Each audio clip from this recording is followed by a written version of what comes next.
భారతీ ఛానల్కి స్వాగతం. జై శ్రీరామ్, హర హర మహాదేవ్. అరవింద్ కేజ్రీవాల్ అతను ఈడీ నోటీసులు 7 వాటిని తిరస్కరించాడు, తిరగొట్టేశాడు.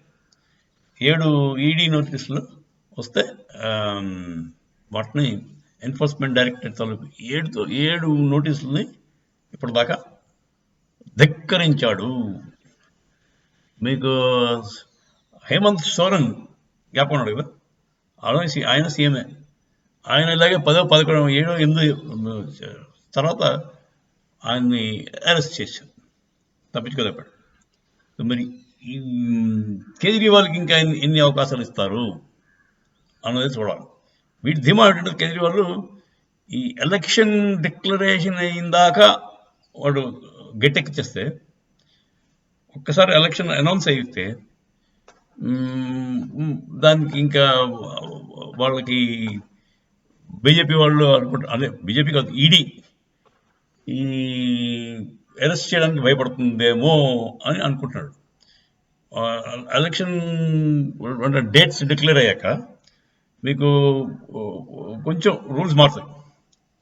ఆ టైంలో ఏం చేయొద్దంటారు నార్మల్గా. పొలిటికల్ యాక్టివిటీ ఏమి ఉండదు, అంటే ఇలాంటి యాక్టివిటీ అరెస్టులు కానీ లేదంటే వాళ్ళకి ఏదైనా సన్మానాలు కానీ పాజిటివ్ ఆర్ నెగిటివ్ ఏమి ఉండకూడదు. సో అంటే ఎలక్షన్ డేట్స్ డిక్లేర్ చేశాక మీరు భారతరత్నాలు డిక్లేర్ చేస్తుంటే కూడదు. భారతరత్న కొత్తగా యాడ్ చేస్తాను, అదే పద్మశ్రీ అవార్డు వీళ్ళకి ఇస్తాను అని అనడానికి ఉండదు. ఇంకా code of conduct, election code of conduct start అవ్వదు. దాని పరిధిలో కొంచెం ఈడీకి కూడా రెస్ట్రిక్షన్స్ ఉంటాయని అనుకుంటున్నాడు మనవాడు. నాకైతే తెలీదు.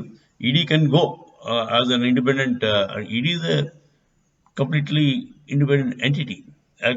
అది ఎన్ఫోర్స్మెంట్ డైరెక్టరేట్ పవర్స్ ఎక్కువ ఉంటాయి. కాకపోతే వీడేమనుకుంటున్నాడంటే, ఆ టైంలో కానీ అరెస్ట్ అయితే వాడికి సింపతి వచ్చేసి ఓట్లు ప్రజలంతా వాడికి ఓట్లు గుద్దేస్తారు అని అనుకుంటున్నాడు బాబు. వాడి సంగతి ఎవరికి తెలిసింది? ఇక్కడ పంజాబ్, ఢిల్లీ తప్ప ఎవరికి తెలియదు కేజ్రీవాల్ గురించి. సో పంజాబ్లో కూడా వాడు చేసిన పెంట పనికి పాపులారిటీ తగ్గిపోయింది చాలా మటుకు. డ్రగ్స్, ఖలిస్తానీల్ని ఎంకరేజ్ చేయడం, లా అండ్ ఆర్డర్ అంతా డిటరేట్ అయిపోయింది పంజాబ్లో. సో పంజాబ్లో కూడా వాడికి అంతకుముందులో రావండి నాకు తెలిసి. సో అదే కేజ్రీవాల్స్ గేమ్ ప్లాన్ ఏంటంటే, ఎలాగోలాగా ఈడీ నుంచి తప్పించుకుని తిరుగుదామని అట్లీస్ట్ ఇంకో 2-3 నెలలు టైం వచ్చేస్తుంది.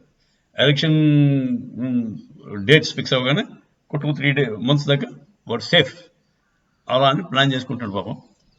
చూద్దాం ఏం జరుగుతుందో. జై శ్రీరామ్.